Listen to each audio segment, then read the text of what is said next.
Oh, welcome everyone to a Mere Mortals Meanderings episode. You have Welcome your back. two favorite Mere Mortals here. Welcome Kyron, back. Welcome back. Juan over here. And yeah, I'm here, Kyron, on this side for now. Correct. As I've labeled this something about Bon Voyage. Bon Voyage. 2.0, the real time, not OG. Bon Voyage for real? Bon Voyage for real. So it's very similar to last time, except we just don't have the three other people in the room with us. Correct. But I will be heading back off to Brazil as of tomorrow morning. So Back he goes. I'm heading off, and I'm actually going to take time. I'm going to be doing a cleanse. I'm cleansing the spirit. Holy. I'm cleansing. What does it actually mean? So just timing-wise, a lot of things have worked out so that if you went back into conversation like 30 or something with Miguel Sant'ana, who is a hand balancer, who is Brazilian, and he's basically invited me / I have to also pay to go to a handstand retreat that he's got going on. He had some spaces there. So me and my friend Lucas will be going. And it's going to be for a full week. Starting Sunday, we'll arrive, but I think it starts on Monday. And so I'm just going to be like handstanding, staying at his family's place in Minas Gerais, which is, it's kind of, I believe it's northwest of Rio de Janeiro. Okay. So think Belo Horizonte, if you know your Brazilian geography well. No. It's kind of just up and in. And so I'll be doing a road trip to get there. And I was just thinking like, you know, I'm going to be there for a full week. I'm not going to bother doing a podcast. So no podcast next week, people, unfortunately. Okay. I'll make a concerted effort. There was something that I wanted to release. I'll do it for next Wednesday. Okay. Yep. Cool. So we'll release that for next Wednesday. It should be low touch. In the Mere Mortals feed? Correct. Okay, Yep. cool. Excellent. So I was just thinking, I might just do a technology cleanse. I've been dabbling with this in my head of going, I downloaded on my phone Instagram, Twitter. What else did I put on there? A couple other like messaging in social things. Dangerous. Because I was going, oh, okay, when I go traveling, I'm going to do this. I'm going to do that. I'm going to be posting, videos of me. I'm going to do these things. Yes. And I might have done that once, but I just, I should have known. It's not going to stick. I don't enjoy doing that. No. So instead, they've just been on my phone. I've been spending way too much time using them to just passively scroll. Right, gotcha. So I'm thinking cleanse, get rid of all of them, but also just not touch my computer for a week, not touch my phone for a week, just turn my phone off for a week and see how that goes. So I'll be uncontactable. If you have Lucas's number, I suppose you'd be able to reach out to me. I'll probably give that to you. Or his socials. Or his socials, yeah. And yeah, I just want to take, I think it like all timing wise, nice. Lines up nicely of just having a break, having a full proper break just from everything. No, you're not unfamiliar with tech breaks, because I remember I used to do that quite a bit. I used to do 1 day a week. I would not touch my phone or computer. And you enjoyed that. I was like, you enjoyed that. Yeah, it wasn't hard. It was just something. How long are you gonna do it? 5 days, like a week? No, I think it goes for 7 days. This thing. So when are you planning? I don't know what I'm paying for, man. When are you planning to begin the no tech? Probably on Monday. Probably on Monday. Okay, cool. Yeah. All right, there you go. So if you want to contact Karen, get it all in as much as possible. Just get it out. This is Monday Brazilian time, remember? So So you could probably squeeze it in. You can a little bit more. Yeah, Australian time. You could just get that sneaky little bit in. But okay. Yeah. So yes, Karen's heading off. Bon voyage to Brazil once again. Now he won't be back in Australian lands for a little while. I reckon early October, late September is probably when I'll be back. And you'll be back. There you go. So it's going to be a little while. So June, July, August, September. So 3 to 4 months. Now next week there'll be a little bit difference. And once again, we might change the actual timing of when we continue to do the podcast that we do right now. I've scheduled the next one for the Saturday, 7 a.m. your time. Awesome. Not this weekend, not the next weekend, but the weekend after. Good. There you go. So there's a bit of an idea of when we're going to be doing it, at least for the Australian time. Obviously different across the world, but keep in tune. Yeah. That'll come out. But yeah, it's probably a fine time at the moment, both yourself. And I think for me, there's been, like I was just talking about it off air, there's been a lot since I got back from Japan. There's a little bit of sickness, a lot of work. It's just what I thought was going to be, maybe my expectation of how much was going to be here for me to do was even more. So also comes at an ideal time of, for me, it's not slowing down. It's finding the energy to go and do these other things that are starting to pile up. So it'll be good. So how would you make a decision 3 to 4 months out in terms of, okay, this is something that I'll be working on the next 3 to 4 months. So we've got our, monthly goals is where we're generally heading. The yearly goals, that's not necessarily like for example, Juan at the moment has got to kind of make work choice decision things, contracts coming up, deadlines, timelines. How would you go about making something which is a non-goal related, or it could be goal related, but it's the actual implementation of a big-ish, could be a big change in your life. It's one of those ones that could snowball, right? So it's, I'm going to go into this new work, everything will be fine. And then, but it might be slightly less secure than your old work. And then who knows, 3 months time, you could go, oh, this isn't really working out. I've got to go find new work, but you can't go back to your old work. And so then, next thing you know, Juan's a hooker on the street. So how do you go about thinking about like these decisions which could impact something 4 months down the track? Yeah, I mean, at the moment, I think there's what's the ideal statement and sentence that I can think of and I could interact with people. Is that like, what does Tim say? It's what's the lowest risk with the highest value return that you could choose here, or like the action that you could take that's of lowest risk with the highest return. I could say that could be the path forward with it. And so in the options right now, I could make some rational decisions on, okay, sit down, have a think, what should I do in this particular scenario and all of that. The reality though is that right now I'm finding it super hard to plan 3 months, 4 months, 5 months out. Super, super difficult. It's still, ever since becoming a dad, maybe a couple of months afterwards, I'd say, it's been very much a week to week type of planning event, not a 3 month, 4 month, 5 months. Even to the point of doing monthly goals at the moment, it has been good, but I have noticed that maybe a couple of weeks into it, I'll just deviate or I'll forget some things unless I'm really checking it in.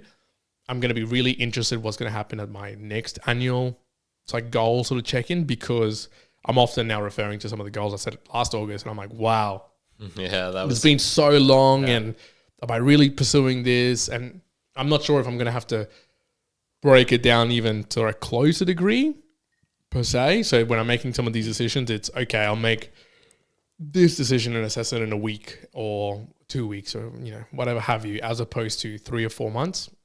Because I can theorize and talk about maybe irrational ideas around how I would do that. It's difficult at the moment to actually apply it. Very difficult. So when I'm talking to people like I was talking to you today, and I talked about it with my partner on, hey, there's these 2 options, what should I choose? My default reality, when I'm thinking it through, I go, okay, but what's going to look like for next week? And then the week after, and then the week after. And I definitely should be more in a long-term view, but it's been a struggle lately to get to a long-term view. Yeah. That's a toughie. I guess for me, it's sort of similar in a sense. People ask me, Karen, so what are you doing? How long are you going to be going for? And I go, relatively sure I'll be a month and a half in Brazil, and then I'll fly to the US, and then I'll kind of figure it out from there. I might stay there a month, I might stay there a week, and then I'll probably travel somewhere else. But I could end up Europe for all I know. I literally have no idea where I'll end up. There's not a whole lot of constraints on me, and that does not line up well with, I've got some annual goals which I really want to hit or do, at least in the sense of doing them efficiently and productively. Yep. They'll kind of get worked on. My Portuguese will certainly improve, but in terms of really improving the podcast, well, that's going to take a back seat for the next 3-4 months. The other stuff related to like getting one-arm handstands, you could say in a way that traveling is helping that, because I certainly was improving whilst in Brazil with Lucas, and I mean, I hope I improve after a week-long retreat of nothing but handstands and advice from like one of the best. I know, you'd hope, but who knows? I could devolve.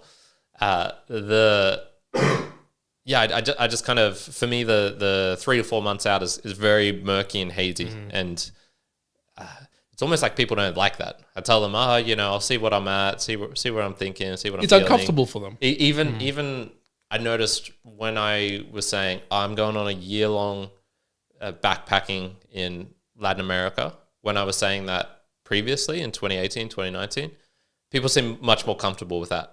Whereas now I'm like, I'll probably go for a couple of months and then I'll just see. I can see almost in their eyes, they're like, oh, okay. What do you mean? What does that mean? Yeah. What happens next? Yeah, exactly. Yeah, I think there's a battle of being assured of something that strikes at the fear of everyone for not knowing what's next. And so I'm sure when you're telling people that, there's a similar sense of, but what does that mean for that particular person? Maybe it goes to a default negative, like, how can this person do that? Or someone might internalize it and say, well, I can't just go up and go and not do anything for 4 months and I've got all these commitments and what have you. But I think that's the opposite in like another extreme that I'm having right now, where I have so many things going on and, I could name plenty of individual things, which then that could split into like lots of subsections of things to do, that I'm finding myself in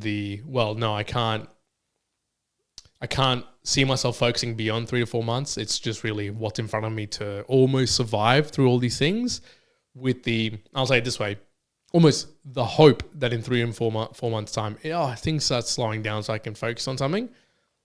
But I'm getting more and more to the reality of, that's not going to happen. That's not, like, unless I'm changing something right now, that's not ever going to happen. It's just going to be the same or worse. So I'm also playing with the idea of maybe as it comes to annual goals as well, make it like a whole year of reducing things, like trying to reduce to simplify things. There could be something like that as well. So I haven't really started looking into the annual goals just yet, which also points to another thing. It's coming out there in August, right? August 1st. Now, in many years past, I think it was probably even before June, like May, June period, I'm starting to eyeball them. Yeah. I'm starting to go like, okay, I'm tidying up the annual goals this year. Awesome. Cool. What's next? What's the next year's plan? This is the first year where it's like, that might as well be so far away in the future that I haven't even started thinking about it. And I don't know, a part of it goes, is that a bad thing? Perhaps I could look at it in some ways. In other ways, and I don't know if you can make a claim for this, but this is maybe me trying to rationalize it in a good way. I haven't felt more, I wouldn't say it that way. It feels like I'm more present because of the fact that it's so many things going on, but at the same time not. So if I had to explain today, lots of things happened. Like there was lots and lots of things, so many things going on that I couldn't really focus on what was happening in the podcast today, what might be happening in the week to come or 2 months, let alone 2 years from now. And part of me goes, that's a good thing. I'm really focused in the present. Like I'm dealing with what's going on in front of me. And that's translated both to work, which always was like that, but definitely family time. So when I'm with my daughter, it's kind of similar. I'm maybe so rushed or so busy on a lot of other things. And I've said this before, because I've got maybe half an hour in the morning or an hour to have a coffee or half an hour before we go for a bath. It's like fully used during that time. I'm not thinking about something else. I'm not thinking about the podcast. I'm not thinking about 2 years from now. It's, I'm right there because that's the time I have. So in some ways, some parts of it, I'm like, this is really good. But to the original question, yeah, man, to make a decision about how it might look 3 to 4 months time, I'm not sure. I don't know effectively how right now that I can really have the time and know how to break it down to be like, that's the step that you have to take to get there and how to do it. It's like, it's a bit murky, too murky right now. There's a joy in that as well. This morning, I had the morning off. I wasn't going to exercise today, so I had kind of 6-ish hours from whenever I woke up to roughly 3 p.m. I'll get a bit of work done. I'll finish off the packing. Oh, 6-ish hours. Yeah. Okay. I thought you said 6-ish showers. No. I was like, man, this dude's clean. This dude's fucking shining. That's how you get this head to shining. Okay. 6-ish hours. Okay. So I went, okay, well, I'll definitely do the packing. I've got to figure out a whole sending money internationally still is not easy. So to doesn't accept Bitcoin? Miguel does not accept Bitcoin, as far as I'm aware. So maybe he does, but he didn't tell me that he does. Okay. For next time, when you're over there, tell him. Yeah, for sure. Accept Bitcoin, especially if it's rocketing. I won't even know though, because I won't have any technology. I could go there and come back, 3 times as rich if or Bitcoin goes zero for some whatever reason. Yeah. You're like, oh. Well, to be honest, at least I'd get in like an extra 6 days of bliss, which is kind of related to this point, which is when I'll do that, and then I'll do kind of finances. I haven't looked at my budgeting this last month. I'll put it all in the spreadsheet. Just tally up costs, things like this. Yep. And I started doing that, and I let Butters, my brother's golden retriever, out, and he was playing in the yard. And then I heard him sooking outside for a bit by the door. And I went, yeah, you know what? He's been out there an hour or two. I should go out and just give him some company for a little bit. And so I went outside, and we're just playing around. I was throwing the ball, and he's just crazy. It's kind of fun watching a dog just play fetch. It's it's a pretty basic observation in life. And I was really enjoying it. I was out in the sun. It was warmer outside. It was cold as hell inside. Yes. And all I was doing in there was, typing numbers into a spreadsheet, not exactly the most funnest thing. And that was when I went, oh, you know what? I'm kind of living in the moment right now. This is living in the moment. I don't have to be here, nor do I not have to be here. I can choose. And right at this moment, I'm going to choose to play with Butters for 20 minutes or until I get bored. Didn't really matter. Sure.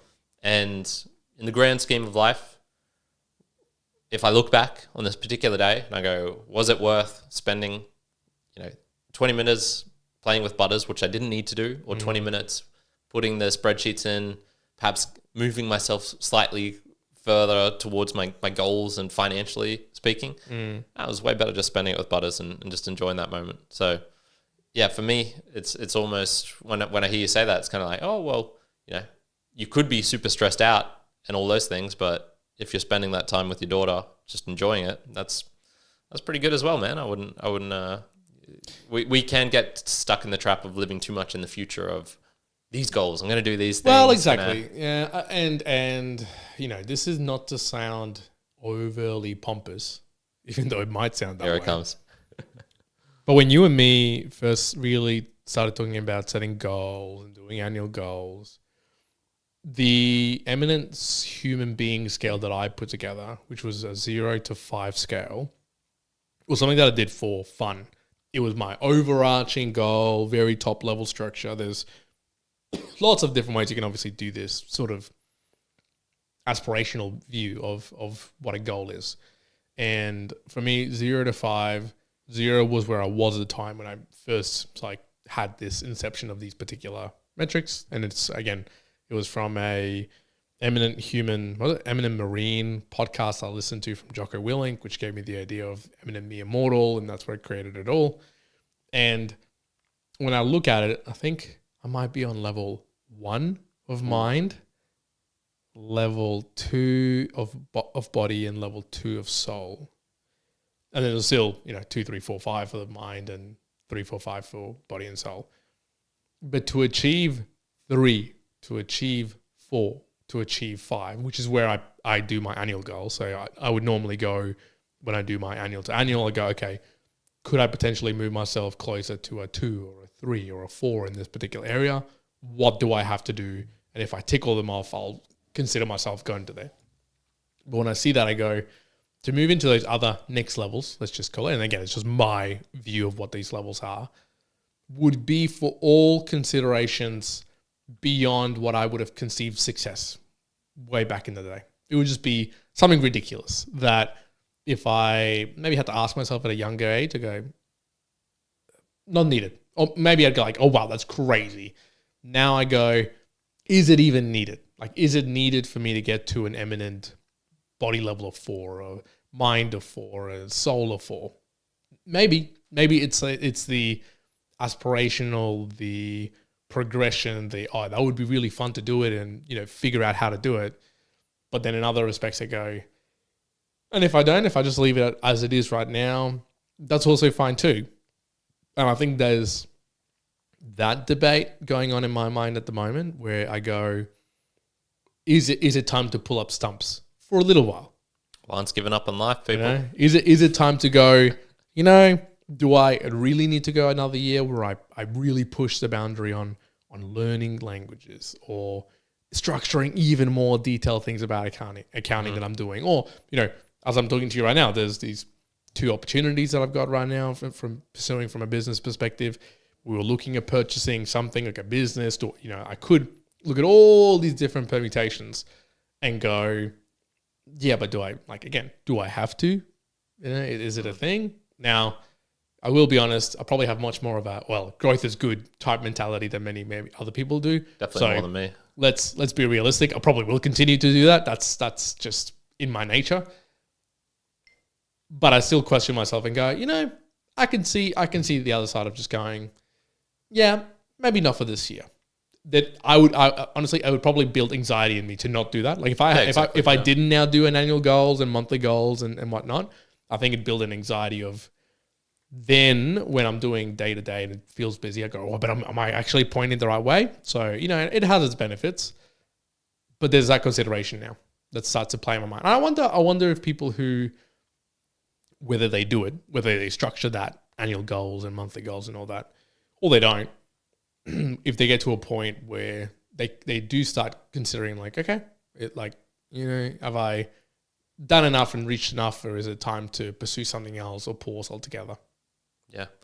Yeah, but I think everyone goes through these things. I was watching a ultramarathon video the other night. I think it's DownUnder135 or something like that. Yeah. And so 125 miles, I think it was. So 220 Ks, thereabouts, in somewhere in Australia. And these people... Is this recent? Recent one, yeah. Okay. Yeah, we could have watched the same video. We share a YouTube account. So I sometimes get baby videos popping up. And I was like, I don't know if I've watched it, but if it's really recent, then I know some people who competed in it. Okay. That's all. Yeah. Yeah. And these people are insane. There's definitely some insanity going on. And it's really fascinating watching because the video is not exciting. You're not watching athletes sprinting at breakneck speed. All you really see is them coming into the rest stations, like hobbling along, putting their shit down, sitting down, eating a sandwich, being like... Well, you know what they say about ultramarathons and the like, right? That it's basically a food eating competition. That's basically what it is. I was listening to a podcast today, the Omnia Performance podcast, where they were talking about how, because they do a lot of ultramarathon running, roughly for athletes performing that, they want to be getting around 90 grams of carbs per hour. And I don't know if you're listening at home, if you've tried to eat food while you're doing long endurance events, like it messes with your stomach quite bad. Like 90 grams of 90 grams of carbohydrates is a lot. And then they talked about the Tour de France athletes, cyclists, get up to like 120 grams of carbs per hour. Like that's a ton load. Like you're eating a hell of a lot in these competitions. So they basically call it a food eating competition, and it's like it's a food eating competition on tired legs, something like that. That's basically what it is. So not super fun to watch. Yeah. Well, you see these people come in, and the fascinating bit is their struggle against themselves, where you can see them asking themselves, "Why am I doing this? Why should I stand up now and do another 70 Ks?" Or 30 Ks to the next rest station. Why am I doing this? And it's weird because they voluntarily choose to do it, but they're voluntarily just putting themselves in this just horrendous suffering, from what I can tell. And I guess that's their version of moving forward, living in the moment. I imagine some of them are probably doing it out of a place of kind of loving kindness to themselves, in that I will go crazy. I will annoy my partners. I will be a shitter person for not doing this. And then there's probably some other people who are going like, I'm going to face some demons. This is like self-destructive. This is my way of almost, some people let themselves slide down into the bliss of drugs and heroin and ruin their life that way. I think other people can go the opposite way and ruin their life via chasing these ridiculous extremes to the point of death, essentially. Yeah. Well, I mean, the Goggins in his David first Goggins, book was, great I think, example. the example that he was. That What race was it? When do you reckon he'll die? He's got to die young, man. Like he surely can't be getting to 80. I reckon he will. Yeah? I reckon he will. Yeah, I think he will. I actually think there's probably crazier people than Goggins in the sense of pure physical things they do. Yeah. I think it's just his is more maybe well documented and has some other issues like associated with it. But there was one race, I think what was it? He trained the day before, like really heavy weights because he was still a Navy SEAL. And so one of his commanders was like, I know you got to do an ultramarathon tomorrow, so let's train really heavy legs and heavy deadlifts. So they did that at night. And the next day he went and did the ultramarathon, not really prepared, barely ate, like well. And then towards the end of the race, like he finished it, he went into rhabdo, which is essentially, what is it, like kidney, essentially, yeah. the kidneys like kidneys. poisoning your muscles and basically telling you like shutting down your body. And then the last bit of that chapter, I remember it, is they were going home. He had like shit and piss down his legs. They got home. His wife was his partner was getting him out. He did some fresh piss, noticed that it was blood this time around. He was like shaking. He went into the home, went into the bathtub, and so he was just laying there shaking, and you could hear his partner be like, we need to get you to the doctor. Like you're shutting down. And I'm paraphrasing here, but it was like, he smiled and he was like, no, don't take me yet. I want to enjoy this pain and suffering and really feel this, like really cherish this moment. So I think that extreme Next level. definitely exists out there somewhere. But you're right. Do people get it because they'd rather be in suffering than accept deal with whatever's been happening in life? Maybe. I think there's parts of that in him like that. There's other parts of it though of doing something really difficult because then everything else looks really simple. Now my pushback to that would be like, well, do you need to do such ridiculous things really to feel like everything else is really, really easy? Like you probably don't have to. It's maybe to an extreme. Other people just find good joy in it for whatever else purpose. It's this. But if you're putting painting it black and white is not. But if you're putting significant damage on your body or detracting in other areas, okay, it's probably not. It's not ideal. I'll call myself out. I know. I'd say 46. Yeah, I reckon he'll get to 62 maybe. No, I reckon he'll hit 80. So, for myself, a couple of years ago, maybe I'd be a little bit more hard-headed that if I was sick or maybe I was flying out the next day, I'd force myself like, no, I've planned to do this and I'm going to achieve, 100 Ks of running in the month or whatever else. I will do it. Like I'd find ways, and even if I'm well and it sacrifices a week's later worth of effort, fuck it, because I'm going to commit to what I'm doing and that's going to be a better thing. I definitely see it very differently now, to the point of I didn't do the run last afternoon. Fine. I think probably once a week, at least in my fitness, and I'm telling my fitness because it's one of those that's been really like sacrilege if I miss it.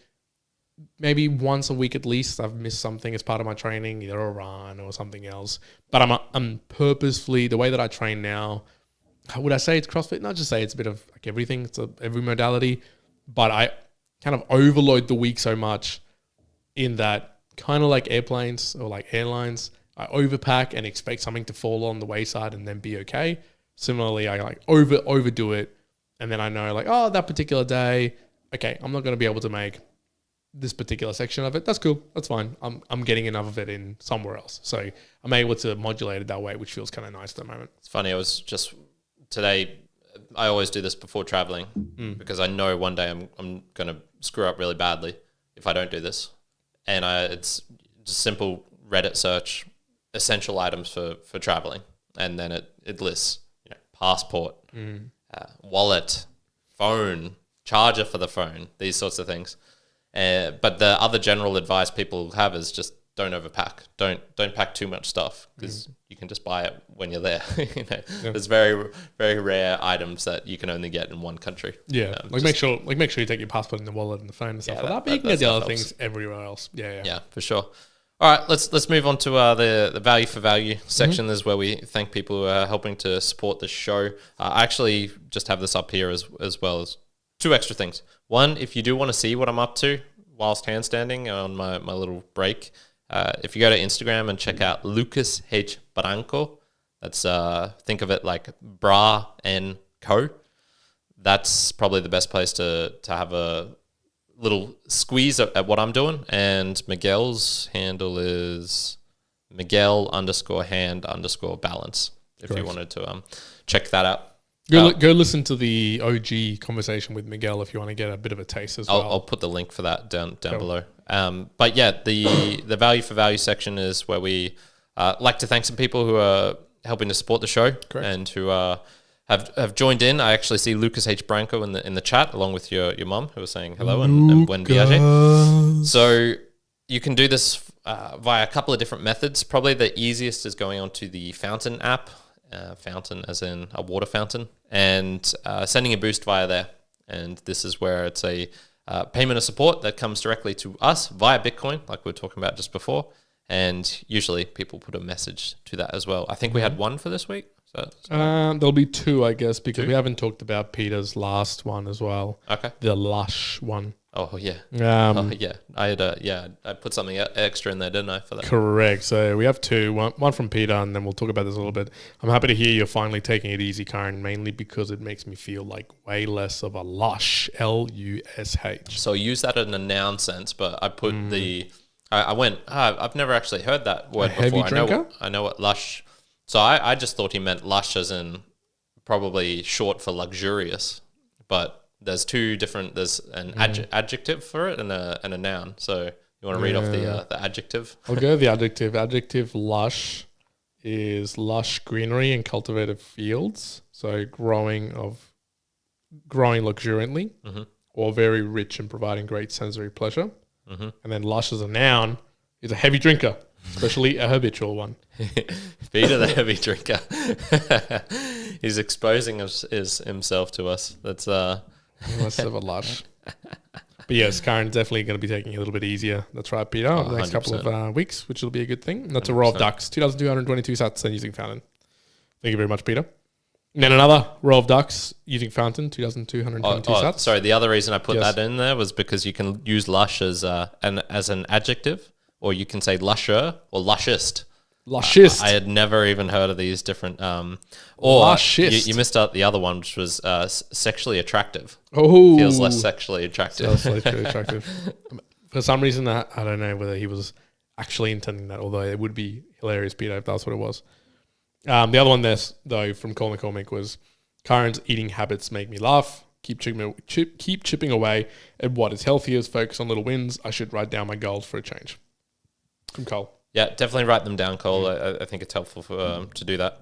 The amount of times you just miss things or forget them or all that sort of accountable stuff. Yeah. Writing it down as much as possible, as much as is sane to do so in a lot of things is a good thing.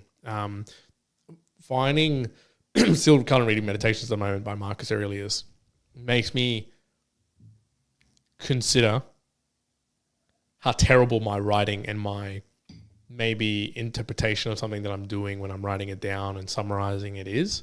As I'm reading this, I go, I can't believe that this was just random notes that this person was taking to whatever he was thinking at the time. It was just like immaculate. Such clarity. I go, surely this must have been, touched up and cleaned up in between actual notes through translations and what it actually means. Like, surely. I don't know to what extent. I've never properly looked into it. But in any case, it makes me go, yeah, I'm writing down my notes and goals, but man, there's a wide divide between it being coherent and really, really useful beyond ramblings. I wonder how he wrote them down, as in I imagine paper probably was scarce. Yeah. At the time, man. If you're the ruler of Rome at the time, surely that'd be up for him. Yeah. One of the first early investors in Evernote, so you got beta access. Yeah, after Tim Ferriss, of course. Yeah. No, but I don't know. Perhaps his writing was so clear because he was constrained to make it clear. That's a good point.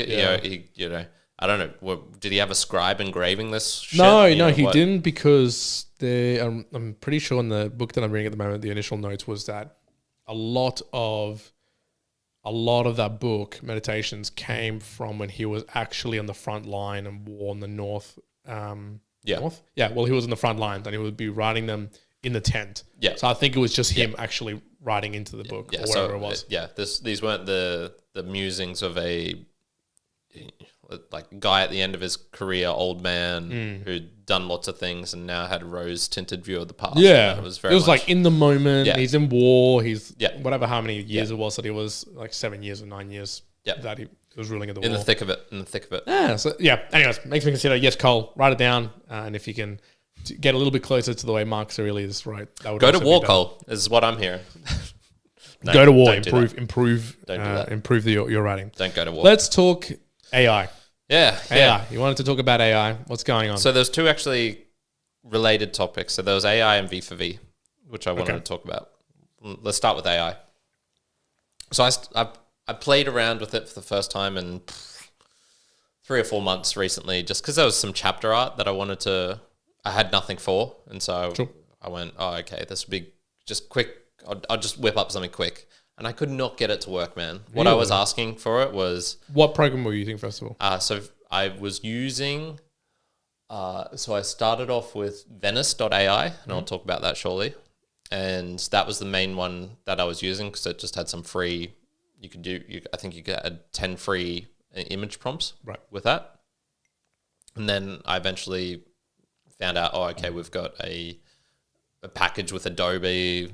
online. I'd never even heard about it, man. Adobe's terrible. Yeah, terrible at promoting this stuff. Telling you what they have and what they don't have. Yeah. Maybe it's for a reason, though. There's probably a lot of people using it. Well, I actually just thought, because in general with most services out there, so AI or any others you think about, you pay a monthly fee. Not anymore is it a thing where you pay per use. It's like per fee. Yeah. Subscription. But because Adobe as a suite, gets paid overall, like most people are either buying the whole package or you're buying one particular thing. If you're buying the whole package, then they're at the demand of you utilizing, like the more you use it, the more it costs them. Yeah, exactly. In essence. Yeah. So maybe especially the AI. Maybe it's in their favor to not really promote it. I think because so. If you don't use it, Yep. that's money for them. That would make sense to me.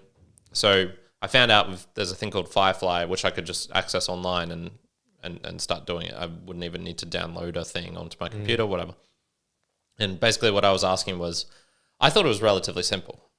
On the left-hand side of the picture, I want an Australian guy with a cat at his feet. On the right-hand side, I want a Colombian guy with a dog at his feet, and I want them to be in a confrontational scenario. Yep. I saw the image of this. Wasn't that great? It was terrible. It was terrible. And I eventually found a combination to make it a little bit better. This was after the fact, much after the fact.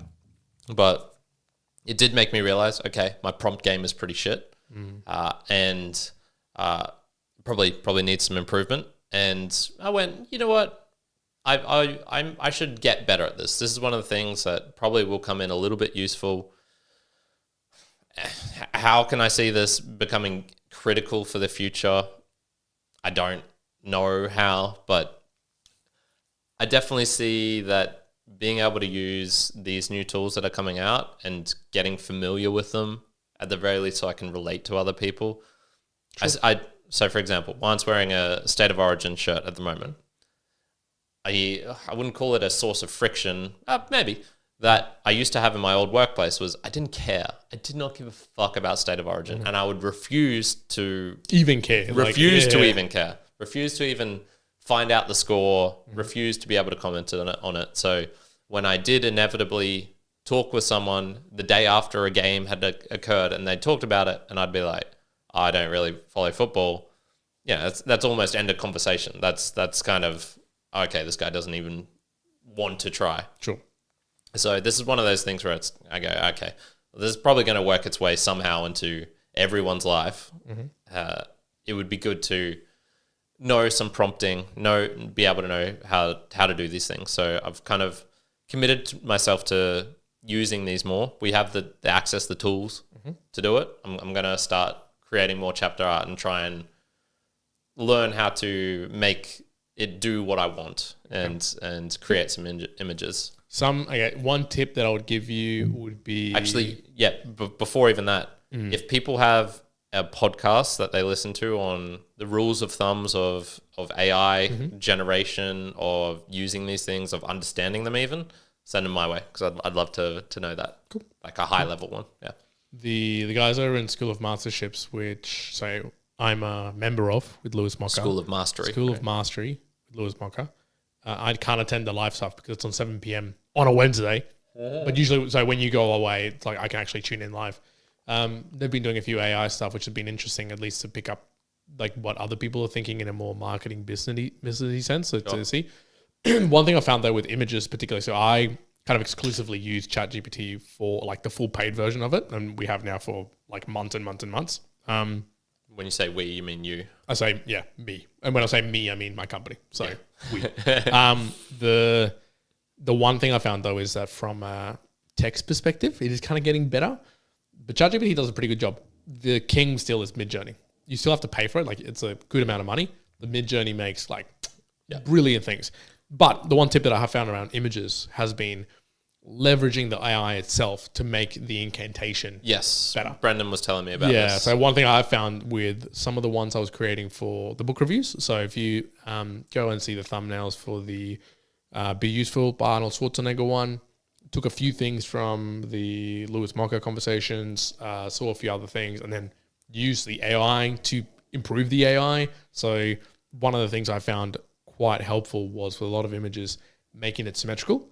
Seemed to produce like really cool looking stuff. So one, making it symmetrical, but two, what I would tend to do is, right, oh, hey, I want to do these certain things. I want it to be symmetrical. I want it to be this particular aspect ratio. Can you improve on this? Like, you know, I want a Colombian on the left-hand side and a blah, blah, blah by the right-hand side. And I'd be like, can you write a really detailed, sentence so that you can generate for me a really great looking thing? And then it, creates thing. And then I go, okay, turn that into an image. And then it does it really well. The other thing that I found is when you get the description of an image. So depending on the AI that you use, you can actually find the output of the text that it's using to create that. So sometimes when you say, I will put a podcaster on the left-hand side and put a dog on the right-hand side, make an image of it, it'll spit something out. But sometimes you can actually see what text it actually used to create that. And it's slightly different to yours. And you can grab that text and then modify that one. And then it gets to be a little bit nicer. Although a few versions do this, but with ChatGPT, you can actually open the image and select specific areas to be like, oh no, I want this to be blue, or I want this to appear with this or whatever else. Not too dissimilar to Adobe's generative AI field, but a little bit better, I'd say. Yeah. Brendan was saying he used ChatGPT, the text version, to write in, hey, I want this sort of image, but can you write it so that it will, with more detail, so that Midjourney will be able to create something nice from it, and then it would start suggesting better ones, and then have this aperture of this, I want it on this style, the framing should be at this length, etc., etc. And then, taking that, pasting it elsewhere would give him significantly better results. Yeah, exactly. So I think you can utilize the technology itself to then apply it to.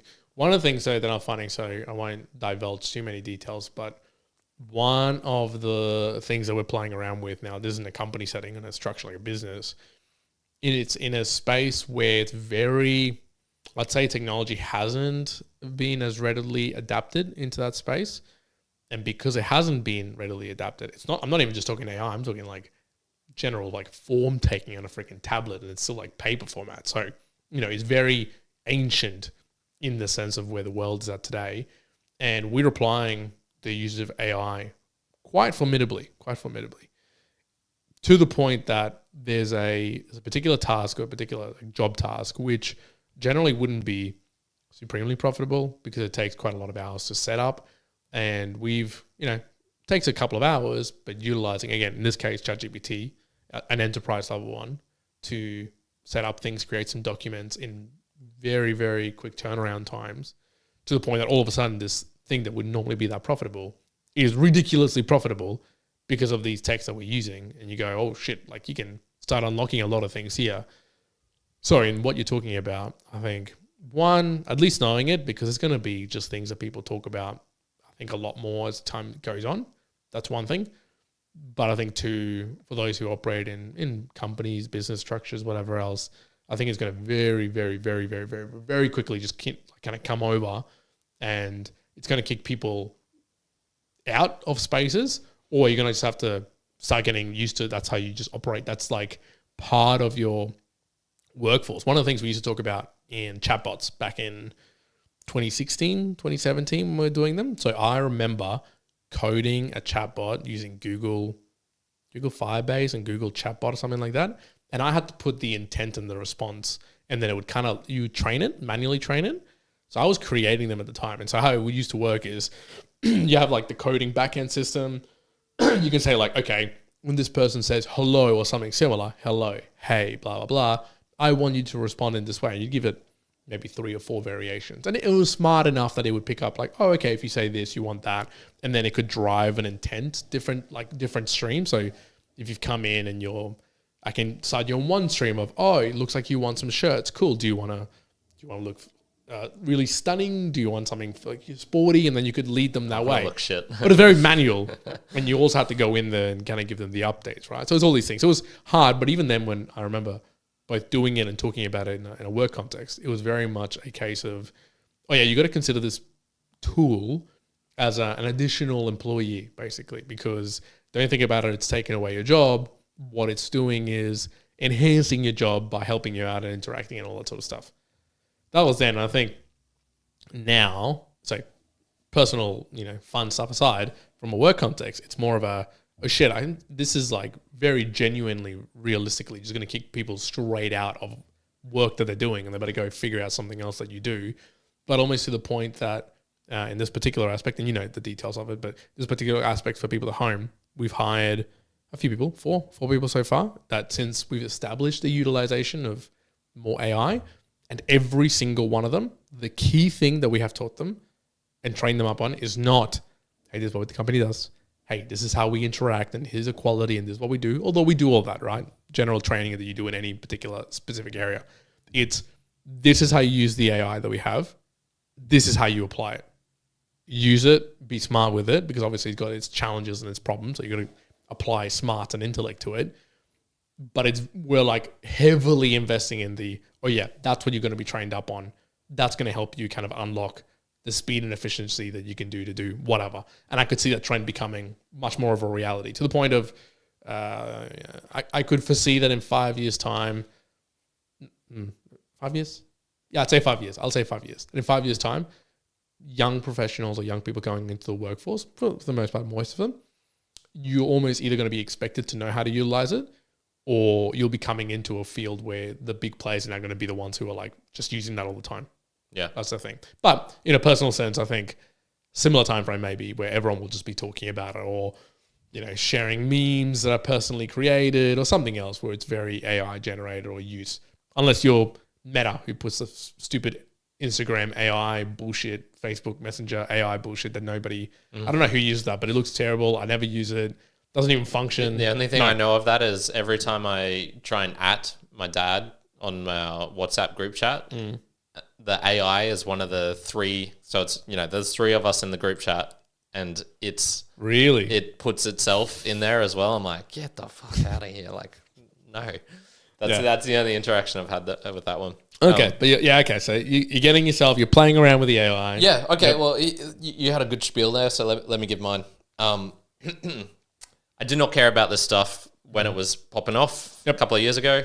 I was extremely uninterested, even up until kind of recently. It was still in the back burner. But now it's kind of like the AI, not winter. What would I call it? It's frosty, like it here is in Brisbane. It's the AI frostiness. No one's really talking about it that much. It's like election time. There's the other reason I want to do that cleanse, because I don't think I followed political people on my phone. Jesus Christ, the amount of just US bullshit that's starting to pop up. Yep. I gotta cleanse it. I can't deal with this shit. Wild with the things. I don't think I've saw it a little bit when Trump got indicted or whatever it was, but apart from that, not seen anything else. Lucky you. Well, I have inadvertently followed people. Because it's kind of like I'll follow someone who's V for V. They'll be mostly V for V related stuff, and then they start talking about politics. I'm like, oh no, I can't deal with this. Yep. So I don't even know where that came from. But because it's kind of uninteresting now's the time where I actually should get a bit more interested in it, because I can sort out the wheat from the chaff, what's bullshit, what's not, and things like that. So There's a couple of things I've been looking at on the real minutia day-to-day scale of things. Basically, everyone I've talked to recently is, I would say, they work at 30% capacity. They have so much dead time in their jobs. Almost everyone that I'm talking to. This being more kind of professionals in a technology sense. Okay. My uncles, soul of the earth farmers, they're doing shit all the time. They're doing physical things. AI is not taking any of their jobs anytime soon. But certainly my cousins, some of them, I'm like, oh shit. How much work do you actually do? What are you doing? He's like, I got a whole bunch of dead time for 8 months of the year. I don't really do that much. It's like, okay, a couple of hours work a day, and my tasks are done. And I have friends, similar position. There's just a lot of dead time. Yeah, I see the reality of that. Honestly, if you're half capable, that should be the reality. This is not new news. No. I remember in 2014 when I was working, there was a guy who used to be a productivity expert or something like that before he moved into the mining industry, and he was just casually offhand mentioning one day, oh yeah, people work at 60% capacity. That's the general overall across all companies, no matter the big, the small, the top, the bottom, doesn't really matter. People average out at about 60%. And I was like, nah, you're full of shit, man. I certainly work more than that. He's like, no. This is what actually happens. And if I look back now, I go, yeah, I was probably working at about 60%. There was a lot of bullshit that could have been cut out. And I think with this, I think it's probably gone down even a bit more. People may be working at 50%, 40% nowadays compared to 10 years ago. And this is where I think those tasks and tools could come in and just completely take a person or person's jobs out of a group of 5 and just be like, no, mud maps. I had to draw all these fucking lines on these mud maps, and I'd put the circle in the square. I could definitely see, if I'd trained myself a bit, going, add this color to this thing, put this overlap here, bam, and it could just create these things way better than I could. Oh, for sure. Yeah. I'll give you an example. To create a SOP and a standard operating procedure to maybe get the general details of how one's done and how it's structured and who should be interacting and all this sort of stuff. Think of any SOP in a business context. Accounts, right? Accounts could be billing, could be payroll, could be petty cash, could be reimbursement, any of those. If I was to ask a general capable individual, I'd say, hey, can you create an SOP for something like this? Figure it out, go look at it, get the generality. We'll do some updated details. Maybe I'd say 1 an hour. Maybe 1 every 2 hours, it might take you a while, set up the structure, go get it. So if I asked you, I'll give it to 3 people. I want you to get it done in 2 or 3 days. Okay, you'll probably expect it. I saw it being done this morning. 14 of them, 15 of them in 10 minutes. Yeah. And I went, damn, that's quick. Now, does it need a little bit of a review and editing? Yeah. Of course. Yeah. But what you're talking about is when you can have at your hands in a 80% good and then need the further review, something that might have taken 3 people who are working at 30%, 40%, 50% capacity a couple of days, all of a sudden it's 1 person and another one to review, and you're getting it done in half a day, and then you've got 3 days extra to do stuff. You either A, are going to get lots of more lazy people, which is, I think, going to happen in some areas, or B, you're going to get just ridiculously effective teams and companies that are going to spawn up and just decimate other areas that are just not quick enough, because, of course, you can just react. Ultimately, most companies out there, or most things that you do, you're serving an ultimate outcome, whether it's for yourself personally or for a client or a participant or whatever have you. If you can deliver better quality and faster things to them, fucking who cares how you're doing it, but you can do it, well, they're going to go with you. And that's what I think will destroy a lot of other spaces for sure. Yeah, definitely. So I guess all of that is my way of saying I think there's actually something there. I don't think it's all hype, and that we're all just going to be just using pictures and text and having these ridiculous conversations with AI, and you can see the ridiculous stuff that comes out where it's it's suggesting that you glue pepperoni back onto your pizza using glue. That's the most efficient way to keep it, and funny stuff like that. Have you seen the latest stuff from ChatGPT 4.0 about languages? I'll show you after this. Okay, cool. Okay. So if you haven't, folks, go check that out. Okay. ChatGPT 4.0 languages. Okay. So I definitely think there's something there. So this expands to like the bigger worldwide view now, which is I'd feel comfortable making some predictions of. Oh, here we go, predictions of how I imagine the world going, and so there's this. People will try and use this as usual with powerful things which can change the world. Let's look at the industrial age, like this steam technology, the machines.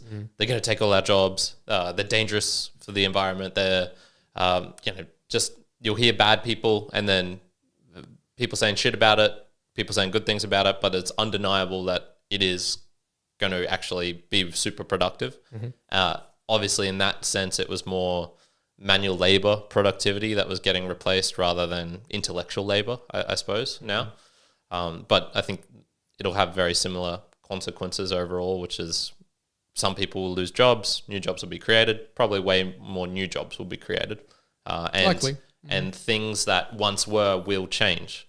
The amount of horses, I think, decreased by 99% in the 70 years following the Industrial Revolution, just because people didn't need horses anymore. So a lot of the world will change. Is the world a worse off place because there's no horses? Less horses? Way less horses? I don't think so. Is it worse for the horses? A good question. Is the child that would have been born 6 generations from now worse off because they didn't exist, because microplastics or some shit? I don't know. That's a deeper philosophical question. I'm not going to try and attempt to answer that now. People will try and control us. Governments definitely will try and control us. And this is why Venice.ai I was talking about. So Eric Voorhees, who I admire a lot, one of the OG Bitcoiners. You can see photos of him in conferences in 2012 looking like a doofus with a couple of other people, but who understood very early on why it was powerful, why it's needed. He was talking recently just about the I suppose one of the things that's going to happen and is happening is models are going to try and be controlled by either governments or companies who are under the control of governments, or the subtle censoring of, no, you can't type this thing in here like this. It was so some of the, once again, hilarious results are there was a couple of models that were put out from, I don't know, Microsoft or something, where you try and get it to depict like a white guy or a white founding father, and it made them all black because diversity or something like that. And so Venice.ai is his attempt at having like an open source language model. There's many people doing this. And I actually had this kind of fun, absolute degeneracy AI. This is where the other degenerative AI or degenerate AI came in. There was this token, the Morpheus token. And I didn't really understand it, but I was kind of like looking into it. I'm like, I've got a little bit of play money around, and I wanted to experiment with some of the Ethereum stuff. So, man, I was doing some wild things. I was bridging. I was staking the things. It was so funny. It was so funny, man. Just trying this stuff out and being like, God damn, I made it work, and I didn't lose any money doing it, and it was only play around money, so not recommended advice at home, but it was kind of fun just going down and trying all these things and being like, damn, see what happened. There's a lot you can do with this stuff. Would I recommend it? No, not really, but good to try it out. You can do a lot of things. In any case, I do definitely believe that there is going to be a need to try and figure out if the AI you're using is shaping you more than you're shaping it. And if the results it's giving you are skewy, to Yeah, but try and figure that out. But that's not also a new concept as well. That's existed in all forms of mediums that people search consume, engines. right? You could say they've been doing that for a while. Search engines, but you get same thing. Books, like where you get it more like where you get the information. I think it'll become even take a ChatGPT and some other AIs. They can actually have a little thing on most of them. It's like, hey, watch out. Sometimes we do get the thing wrong or whatever. So it could be wrong. It could be guiding you in a separate particular way because of the implied rules that they have behind it. Yeah. But it's not too dissimilar to what already exists in, other like forms. Like we were talking about beforehand, the podcast between Joe Rogan and was it Terrence Howard? That's his name? Yeah, something like that, yeah. Wild. And I was listening to it on the way here from the office and I was just laughing, like just listening to it for 20 minutes being like, what in the hell's going on in this particular podcast? Just crazy shit, yeah. But someone could listen to it and be like, whoa, this guy's like a huge podcaster and this maybe this kind of makes sense and maybe this is reality and I'm going to sprout that out. Sure. Yeah. I think there's also a part of, okay, you have to like assess it as well in your own mind and be like, okay, do I want to believe this? Do I not want to test it? Teleology could be true. And I'm glad he's able to correct. We're now teleologists. To try and do it. The point I suppose I'm getting at is the reason it's good that you can have all these things is you can create your own website. You can host your own servers. You can do all of these things and put up the craziest shit out, which is completely false and stupid. And you can also, be able to communicate with people about the most revolutionary idea in the last, 10, 20 years, which for me it seems to be Bitcoin. I suppose you could make an argument that there was a paper on the first one that really got the iterations of large language models and the technique of being able to predict the next letter to coherently form. That's pretty revolutionary as well. Yeah, I wonder if we'll look back and we'll say whether Bitcoin or AI was the bigger thing. Yes, we'll figure out. It could be that joint thing where both merge are useful together. And that's the most important thing. I think Jeff was doing this, Jeff Yu from Monochrome, a few months ago. I remember him posting this. I think he might have posted it into his Twitter. In any case, he was using, it wasn't ChatGPT, it might have been another one. And I remember him asking the AI particular questions around what sort of monetary system would it build, should this or such happen. And I think often it would land on something very similar to Bitcoin. I think it was to the point that it would build something that was similar to Bitcoin, or in the opposite sense, it would pick up Bitcoin as the thing it would continue to operate with as being the most sensible thing moving forward, blah, blah, blah, blah. Yeah. I was like, it could be like a joining thing, like a paired up thing. Yeah. The important thing is that you have the options available, that I suppose the fundamentals of being able to access of it's like the freedom, life, liberty, property of being able to experiment with things, to try things out, the guise of this is for your safety, we're not going to let you do this model. You can't type in these sorts of things because this could harm someone or things like that. Technically, I saw it on your phone just before. You had a picture of Vienna and she was naked. Technically, I guess you could say Juan should go to jail. He's got child pornography. True. Obviously, that's so stupid. And if someone tried to put you to jail for that, I'd be the first one being like, that's the stupidest shit out. I don't know. I've been to jail. I can get one out.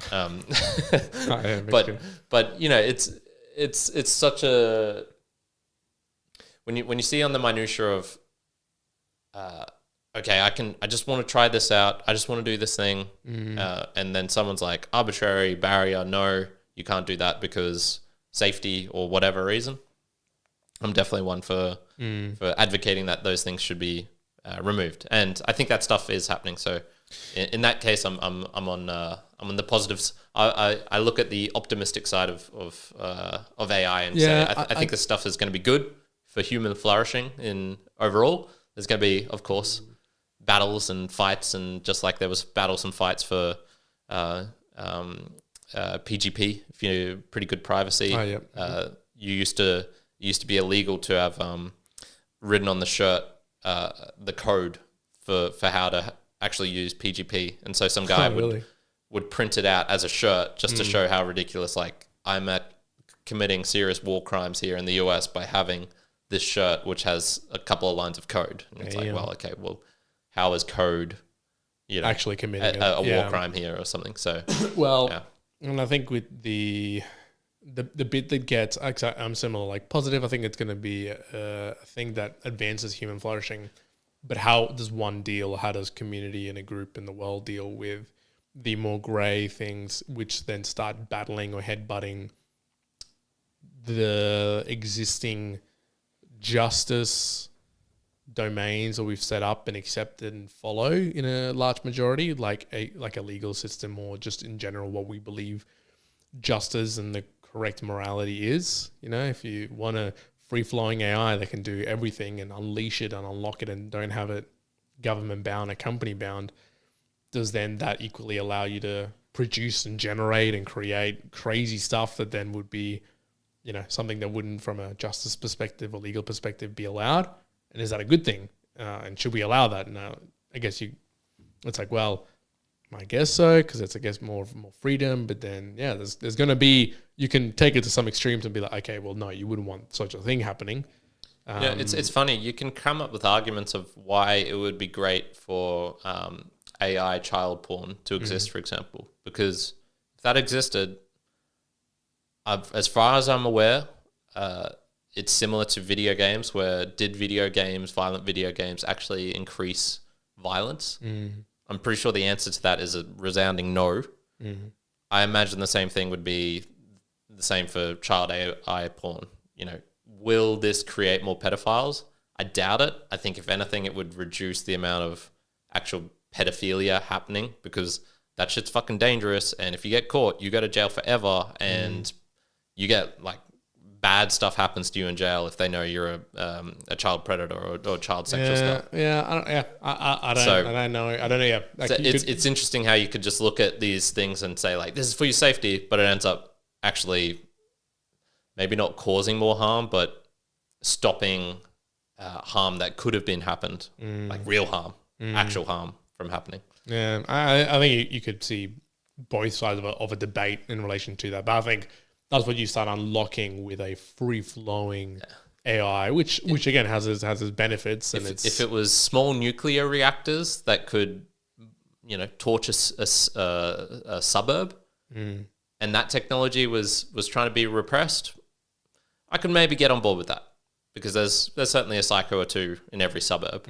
but it's like an AI model. They're going to type in their computer. What's the worst that's going to happen? What if the AI model is like, some psycho goes in there, is like, what's the best way I can kill everyone in this city as quickly as possible without being caught and whatever? And it's like, here's all the variations you could do. And they're going to be shit variations. There's not going to be much they can do, man. There's I don't know. I reckon it maybe come up like a fully unchained crazy AI. Maybe. I don't think the thing that's stopping someone from killing everyone. You know what we can ask the AI though is technique. I don't think we've had many questions back in the Mere Mortals days of how would you get away if we had that podcast conversation of if everyone's chasing you, there's a helicopter on you right now, you've got 48 hours to hide. I think we need to ask the AI some of these hard-hitting questions. Should go back to it, and see if it gets any close to whatever we decided. And if it gives shit answers, then we know we're being repressed by the government. Maybe we'll ask about the flying lion and flying dolphin. Well, that's a good one, actually. I might do this directly afterwards just to see what it says. For sure. Do you want to bring up the chat? Because there was one last thing because I think Dimelix was saying some stuff about AI in there. Let me bring it up. But the actual YouTube chat. Yeah. But the last thing I wanted to bring up was with relation to value for value, and this is actually one of the times I'm going to say Adam and Dave on Podcasting 2.0. Yep. I don't think they're right, or they're writing off AI too much, I would say. Okay, really? Yeah, but what was Dimelix saying in the chat? Now, Dimelix says, good morning, bros. I like AI, like ChatGPT helping me at work and create AI music. AI music, cool. I haven't actually trialed that too much AI music. I've used a lot of AI voice over. Okay. That's really good. Really, really good, which is what I wanted to use for the sort of extra arm of the Mere Mortal stuff, but I haven't gotten around to it. And I hope, praying to God, that AI will be used more for games. Like the new GTA 6 NPC acting like real people and you interact with. Oh, that'd be great. You'll be waiting a fucking long time for GTA 6 at this point. Speaking of working and productivity, I spend more time in Hosky Discord than for work. Whoops. 30 to 40%. There's deep productivity there. Deep productivity. But yeah, I agree. I could imagine a lot of people are like that, especially in less, maybe Thanks, Tim. like less intensive, maybe more intellectual creativity, creation of things. If you've got that stuff, man, it just simplifies it so much quicker, right? You don't even have to think about it. It's just create it for me. I'll do a quick check. Cool. Send it off. Done. Like, and if that takes you an hour, what's the incentive to you telling your bosses or whatever? Like, I'm doing this. I'm now 10 times as quick. Give me more. When you could, become 10 times as quick, look like you're 50% better and still be like completely fine. Yeah. There's a lot of that as well. Yeah, for sure. So yeah, just on to value for value podcasting 2.0. It's been a while since we've had an update. So my enthusiasm for it remains undeterred. I still think it's probably one of the strongest ideas I've ever come across in my life. Needs to happen, is going to happen, is the question. I think yes is the answer, but I think you were probably more accurate or perhaps versed. I don't know if this came from an understanding of technology, of networks, of things like that. But a couple of years ago, you were like, value for value could take, a decade, could take 2 decades, something like that. And I probably didn't tell you at the time, but I was like, you were leaning towards it like quicker years. Yeah. This is going to happen in like 2 or 3 years' time. After reading some books of The Cathedral and the Bazaar, I'm reading a Kevin Kelly one at the moment, which is, what is it called?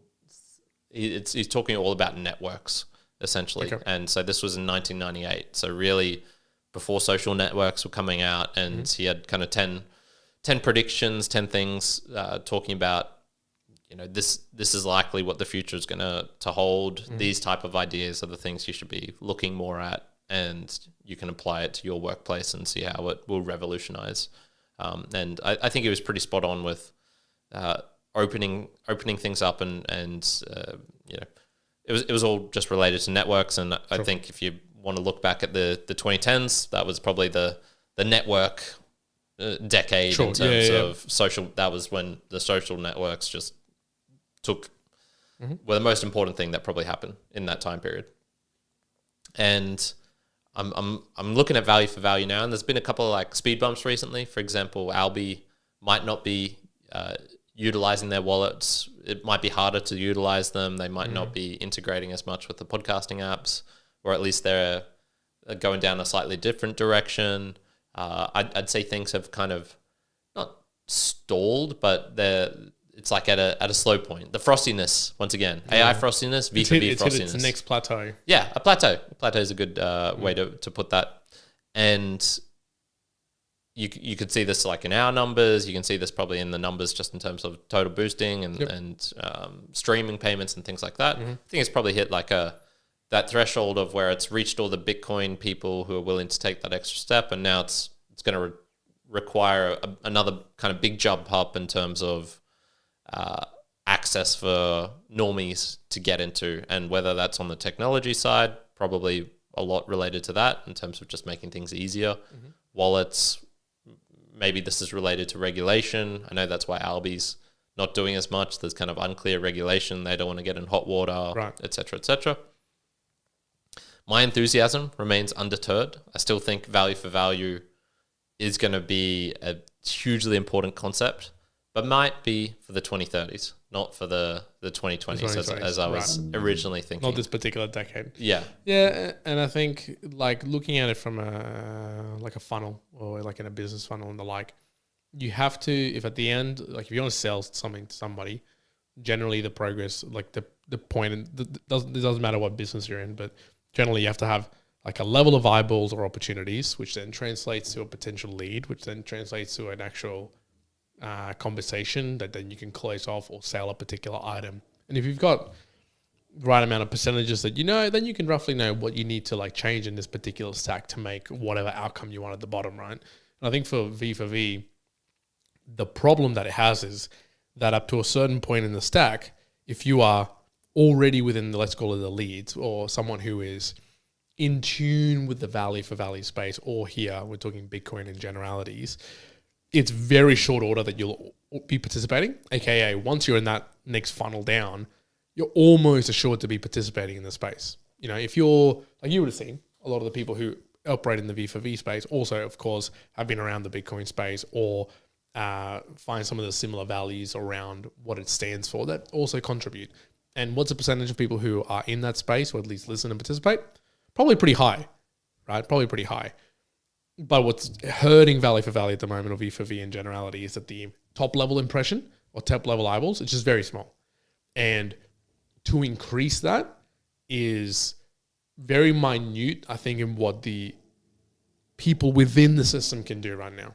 I think within the system that we operate in V4V, there's only so much expansion that can be done for the impressions to come in, because it's whatever podcasts are in here, whatever individuals are participating with music and everything else to kind of come in. What it needs is some like dramatic increase in the top level impressions and eyeballs. And I don't know what that is, but for sure, one thing that would make it, and I think that's where I had the view of maybe like a 10 years or a decade or whatever, is that I think that would be facilitated with the wide adoption of Satoshis or Bitcoin. Because with that wide, all of a sudden the impression or like the eyeballs on something like this becomes huge, because then everyone makes sense in how to operate with it. Okay, that's generating a lot of eyeballs. The only way I could see V4V becoming really big really quickly would have to be some pretty outsized individuals making big moves into the space that then makes people go down the path. Why? This happened in other spaces that kind of like went really quickly up and then, you know, fell back down. NFTs. What happened in NFTs? It was kind of like the rise of crypto at that particular time. You know, they were around since 2017 and the like. They came up with the crypto, went back down into the trough. Then as a new sort of round came through, right, we were getting into VFriends and a few other things. Bored Ape came around, boom, they skyrocketed at the same time with crypto. They go all the way up. Celebrities come in, like big people, eyeballs are everywhere, media's all over it. And then that also kind of like petered down, not to like zero, but yeah, to a much more substantially less level. I think that the only thing that would trigger technology like V4V to get like a lot of eyeballs would be huge players like a Joe Rogan or what have you, a Spotify, whatever. Someone making some gigantic moves into let's use the space. But I think the reality is probably going to be one of those like, no, I see it being long lasting, but I see it increasing by the general adoption of more Satoshi usage. If we didn't have to tell people like, hey, support the podcast by sending us through some Satoshis. You can send through a Boostagram, which is Satoshis. You can choose to put a message attached to that. You know, of the steps to that, you have to go and perform things. But if it was just as easy as sending us a message on like a text message, like if you could just, I don't know, obviously it's not right now, but if you could text us and we're us as a Mere Mortals account, and you could just decide to attach some Satoshis through your phone or whatever, and it becomes really easy, like, man, I could see a hell of a lot more people doing that. Yeah. So a couple of things related to that. One, I think there's still more capacity for pain. So artists are definitely feeling it. I think I'll change this to content creators. I think are feeling this in all forms, but I think they can still debase themselves further before the pain is like unbearable. Maybe I have a low tolerance for this type of pain, and that's why I found value for value relatively early. But I think there's probably further that people can go. A great example is what's Spider-Man's alter ego in that Spider-Verse? No. In the sense of his name, Miles Morales, something like that. I don't know. Okay. There's a NPC character, NPC streamer, much like the one we talked about, the ice cream girl. I know you're talking about. I've forgotten her name. I don't know. Anyway, it's a Spider-Man version of that. Good-looking black dude, afro, and he jumps off the screen, and you can see him like almost killing himself in the sense of his soul, right, of like what he's doing to earn money. And it's rather amusing because you see like you hear the offhand angles. He ran away from police or something.